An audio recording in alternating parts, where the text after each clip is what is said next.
우리 함께 어제부터 욥기 말씀을 보고 있습니다. 오늘 말씀은 이렇게 욥에 대한 소개가 끝나고 하나님이 사탄과 대화하시는 장면으로 이어집니다. 이 대화는 하나님과 사탄 사이에 이루어지죠. 하나님의 아들들은 참관자와 같이 아무런 말도 하지 않습니다. 하나님께서 사탄에게 말씀하십니다. 사탄이 오자 어디서 왔느냐 이렇게 물으시죠. 사탄은 땅을 두루 돌아다녀 왔다고 대답하자 하나님이 욥을 주목하여 보았는지 물어보시며 욥의 위로움에 대하여 칭찬을 하십니다. 온전하고 정직하여 하나님을 경외하며 악에서 떠난 자는 유일하다고 칭찬을 합니다. 그러자 사단이 말합니다. 욥이 까닭 없이 하나님을 경외하는 것이겠습니까? 하나님이 욥과 그에게 속한 모든 것을 보호해주고 욥이 하는 모든 일에 복을 주셔서 부유하게 그를 축복하셨기 때문에 하나님을 경외하는 것이라고 말하며 아무 대가 없이는 하나님을 경외하지 않을 것이라고 이야기합니다. 그런 후 욥의 소유를 치시면 틀림없이 하나님을 욕할 것이라고 말합니다. 이 말을 듣고 하나님은 사탄에게 욥의 몸에는 손을 대지 말고 그의 소유물을 가지고 가도록 허락하시는 장면이 오늘 본문의 이야기입니다. 오늘 말씀을 묵상을 하며 9절 10절에 있는 말씀을 보게 되었습니다. 사탄이 여호와께 대답하여 이르되 욥이 어찌 까닭 없이 하나님을 경외하리이까 라는 말씀, 그 말씀에 까닭 없이라는 단어가 눈에 들어왔습니다. 이 말은 욥이 하나님을 경외하는데 그만한 이유가 있다는 것을 말합니다. 사탄은 하나님을 향한 욥의 이 사랑의 동기에 대한 의심을 합니다.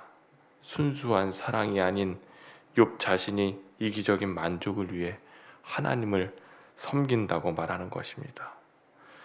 그리고 10절에 이렇게 상세하게 여러 가지 이유를 말하죠. 하나님이 친히 울타리가 되어 욥을 지키시고 하는 일마다 잘되게 해주셨으니 그를 복되게 하셔서 그의 소유물을 땅에 넘치게 하셨으니 그가 하나님을 경외하는 것은 당연한 일인 것입니다. 이런 말씀을 보며 이런 질문 앞에 서게 됩니다.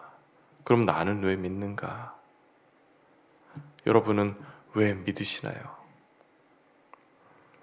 오늘 본문에 나온 사탄의 말처럼 조건에 따른 경건의 모습으로 우리가 살아가는 것이 아닌가? 우리는 받기 위해 혹은 받았기 때문에 믿는 것일까? 이렇게 스스로 질문하게 됩니다. 이런 질문을 통해 우리의 신앙의 의미를 다시 한번 이렇게 돌아보게 되었습니다. 아무 조건 없이 하나님을 경외해야 됩니다. 오늘 12절 말씀에 보면 내가 그의 소유물을 다 내 손에 맡기노라 다만 그의 몸에 내 손을 대지 말라 이렇게 사탄에게 시험을 허락합니다. 이로 인해 영문을 알 수 없는 시련을 욥은 겪게 됩니다.